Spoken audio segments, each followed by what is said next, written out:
أيوب الكعبي من شاب كيخدم في النجارة باش يعاون الأب تاعو ويصرف على راسو، لواحد من أحسن المهاجمين في العالم. أيوب المسيرة الكروية ديالو ما كانتش مفرشة بالورود، حيت ما تخرجش من الأكاديمية اللي معروفة وما كانش اسم متداول في الصغر، وبدا كيطلع بشوية بشوية في الأقسام السفلى وخدم في صمت حتى جا الموسم اللي بدل حياته 2016 اللي لعب فيه مع الراسينغ البيضاوي، وتم بان الحس التهديفي ديالو بشكل واضح حيت عاون الفريق بزاف وكان هو الهداف تاع البطولة، وهادشي خلى بزاف تاع العينين يتحطوا عليه. وهنايا غادي ينتقل لنهضة بركان، وهنا فعلا غادي يدخل لعالم الأضواء. مع بركان تألق بزاف ولا من أحسن المهاجمين في البطولة، وتوج مع الفريق بكأس العرش وفرض الاسم ديالو كلاعب حاسم قدام المرمى.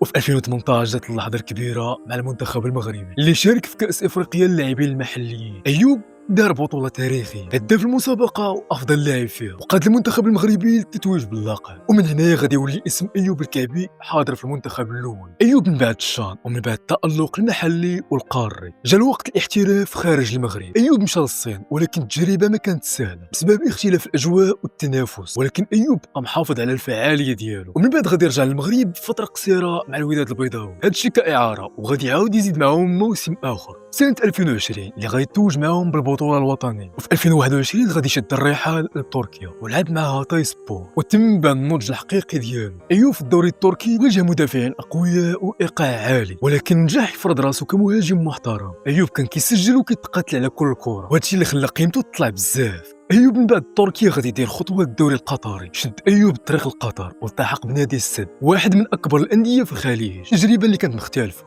إيقاع أقل ولكن مسؤولية كبيرة، حيت كان مطلوب منه يكون هو المهاجم الأول ويحسم الفرص. أيوب مع السد قدم مستويات اللي مزيانة، ولكن ما غاديش يدوز بزاف في قطر. وهنا غادي تجي المحطة الأهم أوروبيا، جات مع أولمبياكوس اليوناني. مع الفريق أيوب الكعبي عاش أفضل أيام، سجل أهداف حاسمة في بطولات أوروبية، وكان عنصر أساسي بالتتويج التاريخي بدوري المؤتمر الأوروبي، بل وكان أفضل هداف في المسابقة ولا محبوب الجماهير. فضل الروح والنجاعة ديالو، وقدر يحفر الاسم ديالو في تاريخ النادي، بل في تاريخ جميع الفرق اللي لعب فيهم، من الراسينغ البيضاوي حتى الفريق ديالو ديال دابا. أيوب مع المنتخب المغربي أكد في شحال من مرة بلي هو ماشي مهاجم احتياطي، وفهاد الكان أكد هاد الهضرة وسجل أهداف مهمة وبطرق اللي خيالية. قصة أيوب الكعبي قصة لاعب اللي ما استسلمش، تأخر بزاف باش يبان، ولكن بالخدمة ديالو قدر يوصل للقمة. أيوب ما كانش نجم من الصغر، ولكن ولا نجم بالاجتهاد ديالو. هادشي اللي كان الشباب، هادي أول تجربة الفيديو طويل من بعد مدة اللي طويلة بزاف.